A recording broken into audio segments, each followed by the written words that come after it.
I've been thinking about this. I messed this video up more than a few times this time around because of what we got. We got some good content here. I want to make this clear.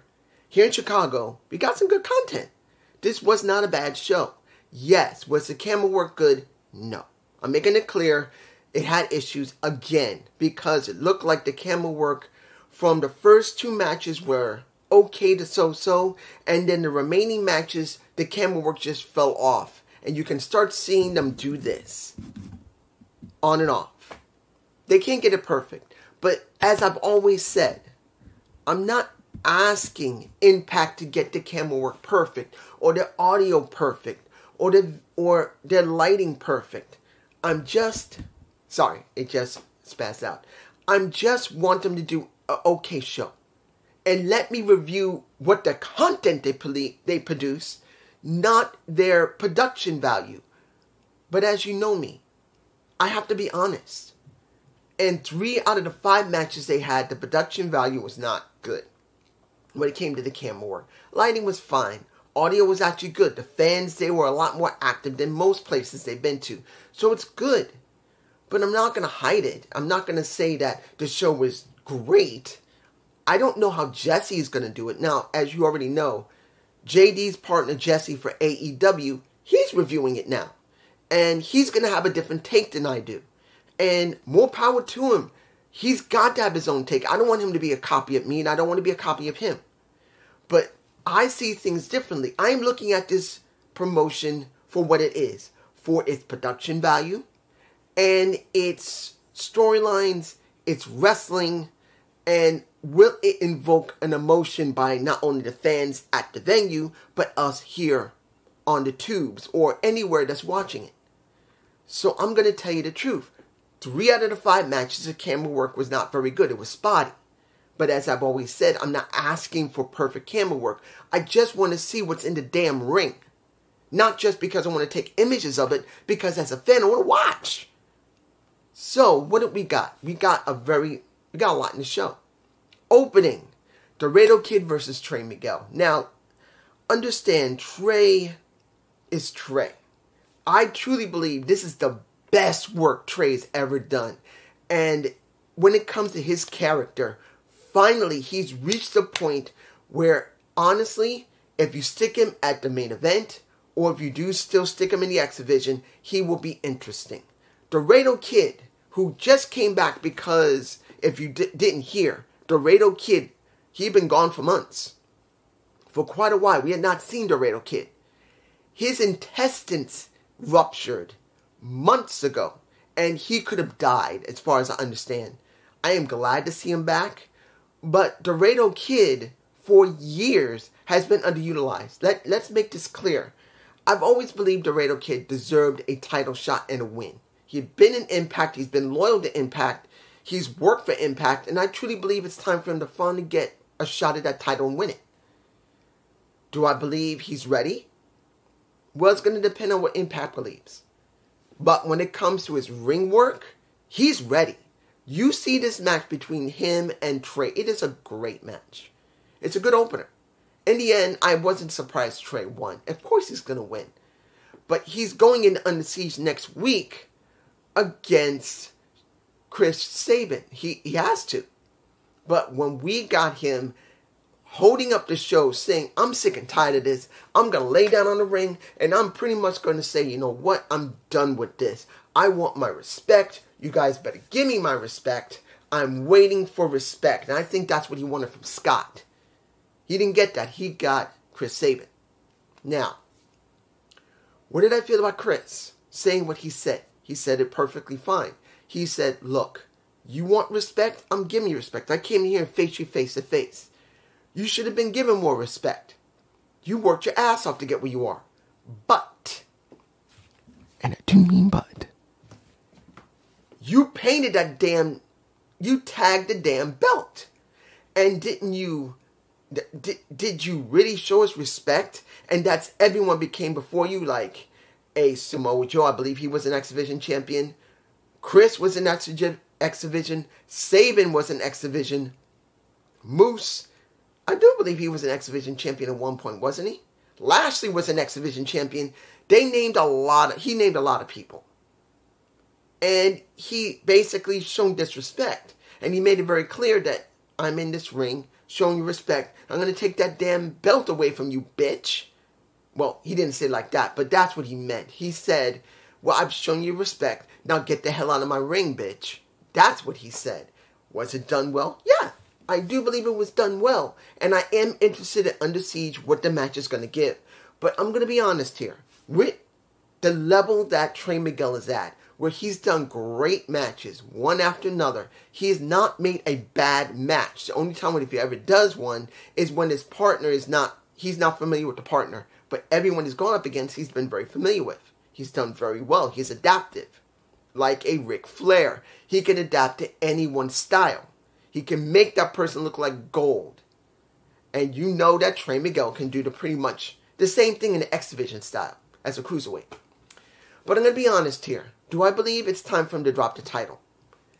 Not yet. I believe the best time to drop the title would be Bound for Glory. If he holds it up to Bound for Glory or Slammiversary, he does option C. That is what I want to see. For me personally, option C is what I want. I want to see Trey do option C. So seeing him lose to Under Siege is not what I want. Seeing him losing on a regular Impact show or another Impact Plus show, that is not what I want. I want to see him either do option C at Slammiversary or at Bound for Glory. That's just me, guys, down below. Second match, Ace Austin versus Haunch. The ABC versus the helping hands with a Brian Myers that had to help Haunch win against Ace Austin, where I don't think Haunch needed it. Here's the thing. Seeing Brian Myers working with Haunch and Skylar is not 100% bad. But seeing Haunch have to be saved by Brian, I don't believe it's always necessary for heels to save heels. Not unless it's an important match like at a Impact Plus show or really, if it's a big storyline, or an Impact Plus show, or a real pay-per-view. That's why I believe they should, because they overdo it a lot. And here, I don't believe Brian needed to do it. Haunch is a good wrestler, so I do believe he didn't need to go there.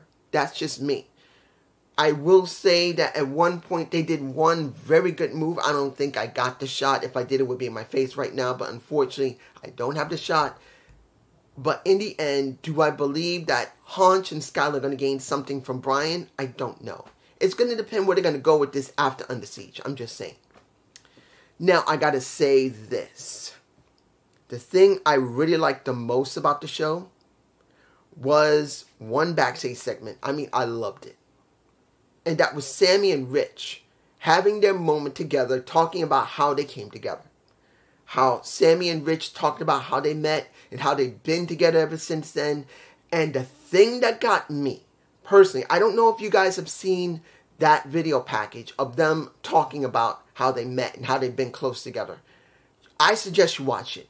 Because when you see the attitude of the two, compare it. Sorry, I hit my own face. I believe I got a shot of them there in my face talking. You see Rich. You see Sammy. It is so genuine. It's rare to see in pro wrestling a promo that feels as genuine as it comes. Legitimately, this was one of the rare times you can see them doing a promo and they were themselves. Because one of the problems that we always get in pro wrestling, no matter if it's AEW, WWE, even Impact Wrestling on and off, is that it just doesn't feel believable, like it's a real thing. But here it does.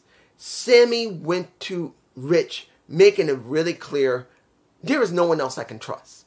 Even though me and him have fought each other for so many years, I've always said how great he is, even though I hated his damn guts and wanted to break his face. I never didn't say that he wasn't great. And Rich the same way. I couldn't believe the attitude they had together as true family. As you already know, these guys literally lost each other's families. Rich lost his dad. He was killed. And both of Sammy's parents died. And they both were together since then. They both literally been like family. Brother, I believe 100% that Rich calls Sammy's sons and daughters, his niece and nephews. And when it comes to Sammy, the same thing for Rich's newborn child that child's been almost a year now, easily. That probably is calling that child niece or nephew. I don't know what, I don't really know what, was it a boy or girl that Soo Young had? I don't know. But it doesn't really matter. I'm sure Sammy calls that his niece or nephew. Flat out, these two are tied to the hip until they die. That's how much they truly probably love each other in real life. Flat out. So I believe this when Sammy went to Rich and said simply, I needed somebody. There's no one else I can trust. No one else I know. Even if we're killing each other, I could still turn to him. And I know we can deal with this together. And that's what we got for Rich and Sammy dealing with the design. This was one of the best vid packs I've seen in a while because it feels so believable. Just two guys who've known each other for so long. They legitimately, if they could have, and if they haven't in real life, one of them said, let me adopt you as my brother. I'm just saying. Let's move on. I gotta say this. When Jordan Grace had her interview with Gia and Alicia showed up, I was glad it happened. You know why? Because for once, Alicia Edwards feels relevant. You know why? It's not that she's a great heel. She's not. It's the point that she's allowed her real self to show more often. Because she went after Judy threat. And the thing was that, and I'm terrorized. Oh, Triple H, oh, Paulie, I know Paul Levesque is like, someone out there is using my old name, terrorizing. Someone had to. Someone had to make that mention to her. Even if her name is Tara, someone had to say, you know, Triple H once said that he used to use the name from Killer Kowalski, terrorizing. It's supposed to be one word, but he broke it. Terra Rising. You should try it. And I believe that's where she got the name from. The rising part. But, and I do say but, when you saw Alicia dealing with terrorizing and Judy threat, she was showing more interesting attitude, finally as a heel. And when you heard her with Jordan Grace, her Boston accent came out. That girl's Boston accent came out. She's from Boston.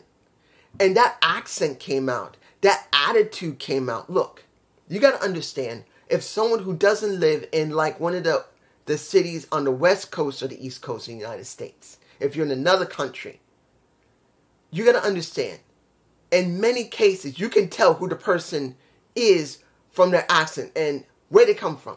Not just the attitude, but also the accent. In Boston, in Massachusetts, they have certain attitudes. They have certain accents. You can tell that person was from Boston. A person from New York, depending on if you can recognize the accent, you can know if they came from Brooklyn, you came from pretty much Queens, or came from Manhattan or the Bronx. Now, I grew up in Manhattan and also on and off lived in New Jersey. But I lived in Manhattan the majority of my life. And people from Manhattan have a certain accent. I didn't really have a very good accent until I moved into the Bronx. And I did move around a bit before that. But when I finally settled in the Bronx, I have a certain attitude and accent. And pretty much, you could tell from me because I'm in the Bronx. My accent kind of shows what I am. My attitude shows what I am. At least a certain bit. I'm kind of like an off. I'm weird. I don't have a full attitude of someone from the Bronx. I'm more restrained. In the Bronx, not everyone is restrained. We in the Bronx are not always restrained. As I've said over the years, a person from the Bronx is less than someone from Brooklyn. That we talk shit a lot. Yeah, we'll fight with you after we talk shit. And if we beat you after we fight with you, we'll talk shit. In Brooklyn, they talk shit. They will beat the crap out of you, talk shit again, and then if they're in a good mood, they'll beat you up again. That's the deal. So, seeing that she had that Boston thick accent come out, even if it was brief, at least it's a different part of her character. And I know not everyone's going to care about it. They're going to say, I don't care about Alicia.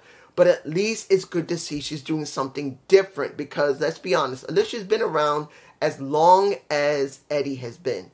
And she's really done nothing other than when the Wolves broke up was the only time she had really good character development. And then it was over. I'm just saying, let's move on. Next match, which I was scared because this was at the 1 hour main event. And it was Trinity versus Kylan King. It wasn't if Trinity could still go in the ring. Yes, it's been a year since she managed to wrestle.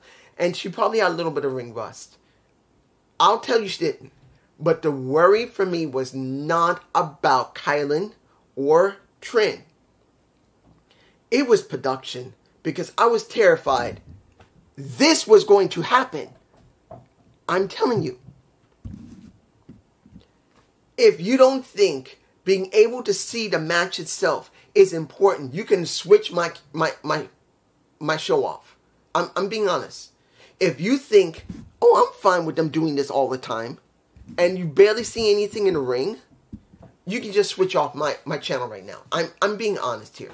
Because as someone who's a reviewer, it is important that when you see a match in the ring and you're not in the venue, if anyone's at home, the presentation of that match is important. That, yes, you got to focus on making sure you make it dramatic. Yes, there's no lie about that. It's the reason why they keep zooming in so much. But it's more important than that you can see what's happening in the ring. If you can't even see the damn drop kick and you see the crotch of the male or the female doing it, why would you want to watch? And that was my terror, my fear. I think that's the reason why I botched this video 3 times before, trying to figure out how am I going to talk about this.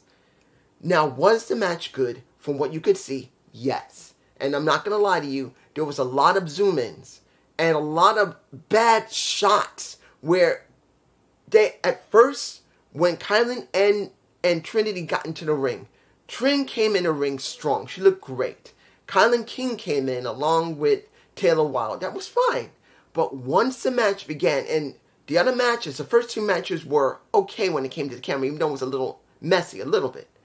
When you saw this, you saw way less in the ring. I'm sorry.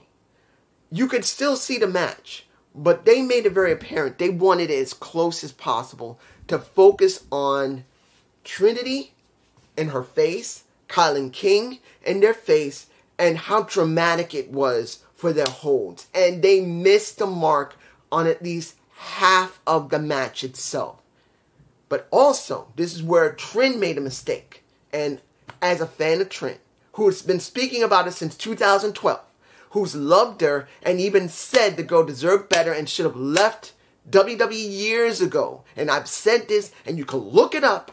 Over the years, I've said Trinity for 2, Naomi Knight deserves better. She should have already decided to leave years ago. I think the first video I ever did about her talking about her leaving was maybe 6 years ago. 6, before they finally pushed her. Before they finally did anything with her. Trin made a mistake. And Sasha Banks, as well as there are 2 women other than her who had the same type of situation, but they took care of it.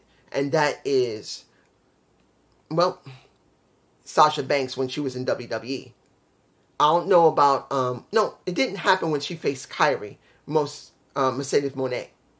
But when she wore clothes that had been cut to the side, and that's Chelsea Green and pretty much Mercedes Moné. They wore similar clothes to her. They made sure they had straps here to make sure the boob wouldn't pop out. Now, both of them are still dressing the same way. And this, I believe, is the first time that Trinity has gotten clothes similar to that. If you watch the match in its entirety, when you can see the majority of the match, because they do a lot of zoom-ins like this, a little too much, that ruin the immersion of the match. You will see her having to pull up her right side a lot. Her bra began to show. This is one of the flaws of having a very, very exotic type of ring attire where you want to show more of yourself. sometimes you have to make sure that your booby don't pop out.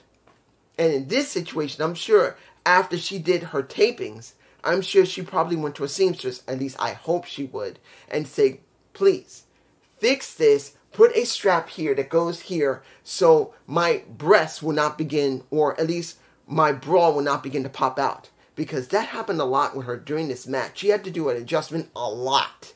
I don't think she realized how much she could start showing. And I'm sure she rewatched this because this was her first official match. She is going to scrutinize that match. There's no way she isn't going to look at it.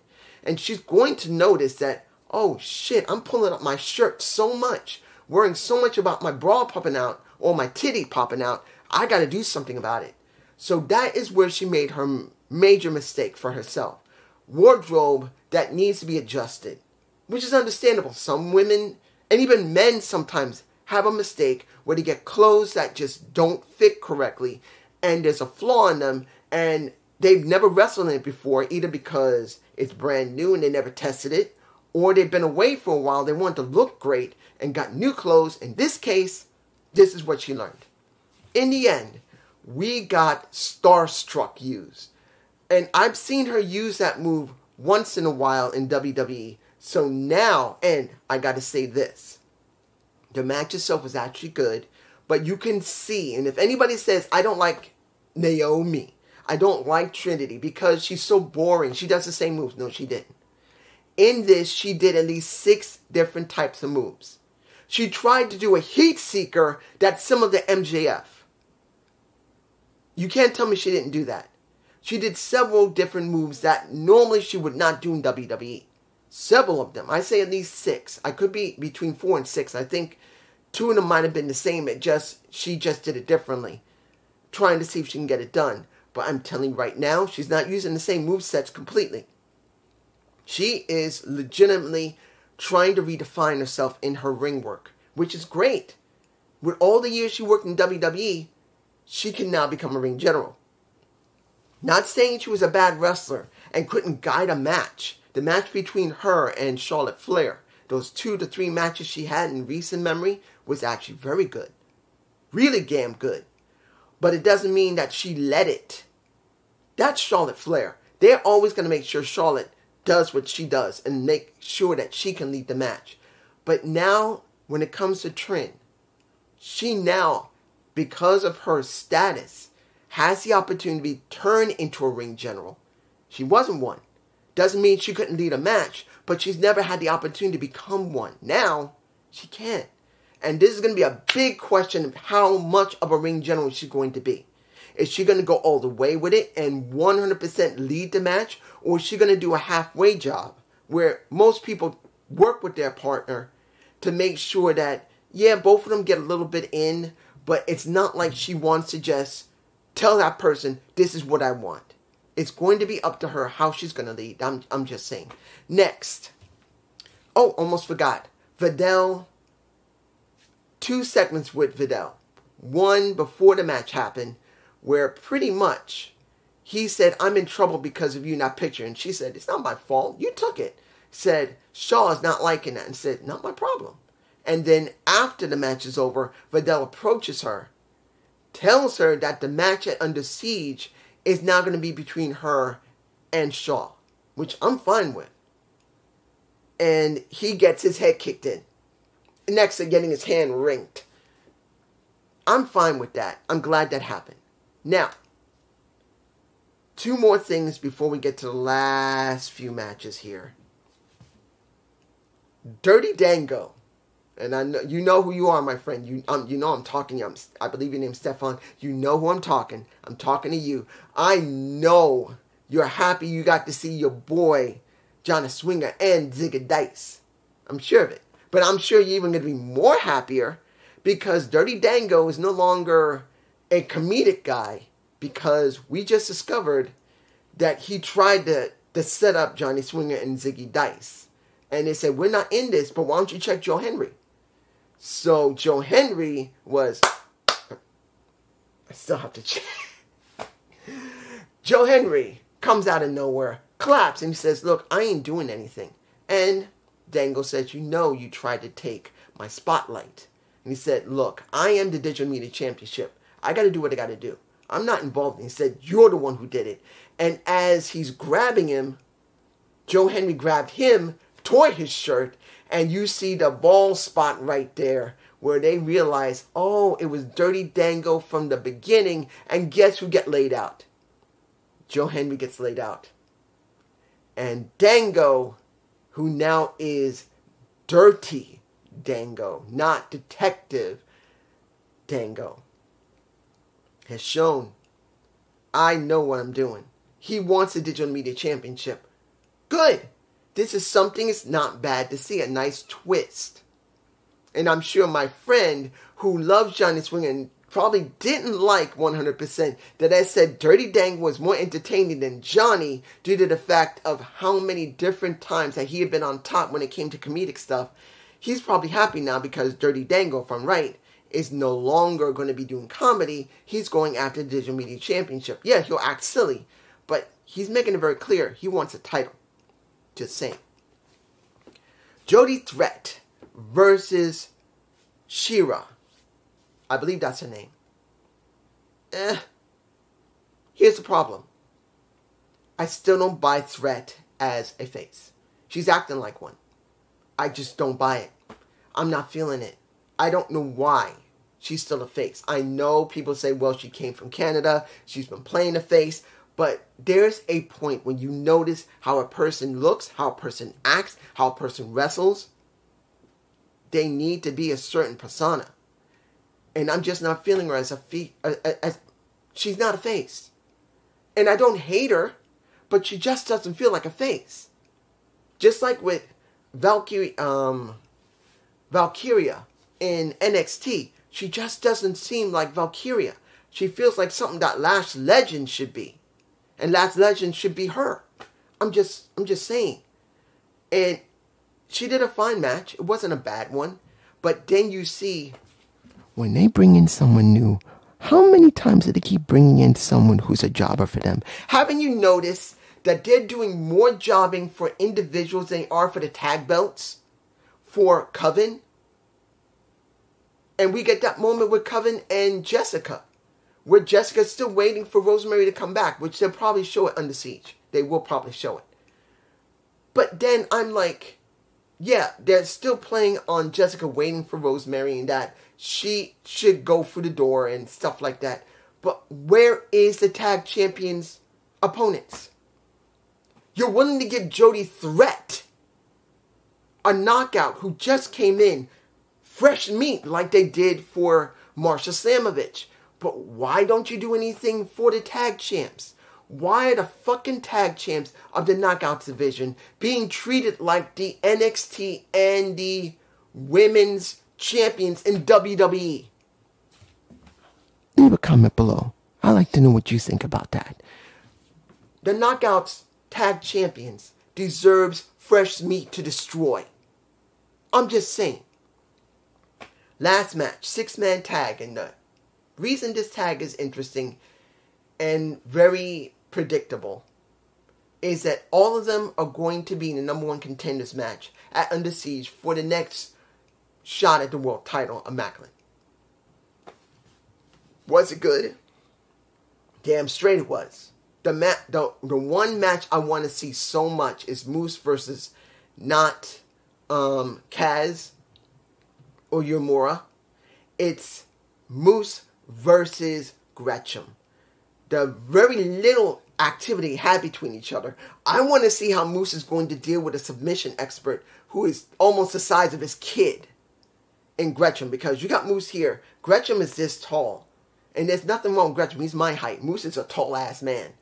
But I want to see those two go at it. And what little interaction they had, I liked it. I want to see Moose get himself chopped down by freaking Gretchen. And the person who looked the best to me was Gretchen. The story that came out of that is Eddie and Kaz, because Kaz got bothered by Eddie saying that you should follow my lead and not be such a nice guy and trying to be a locker room leader and try to be a mentor to people. So they had their moment, and particularly Kaz chopped them in the face. So this is what we got. A good show. if you look past the, well, look past the production, this is what you get. Now, I gotta say this before I end this briefly, that if I can, I'm going to see ROH tomorrow and see if I can record something and upload it, if I can, because there's something I gotta do tomorrow. If not, you'll see it Saturday. I hope you don't mind waiting that long for an ROH review. Peace.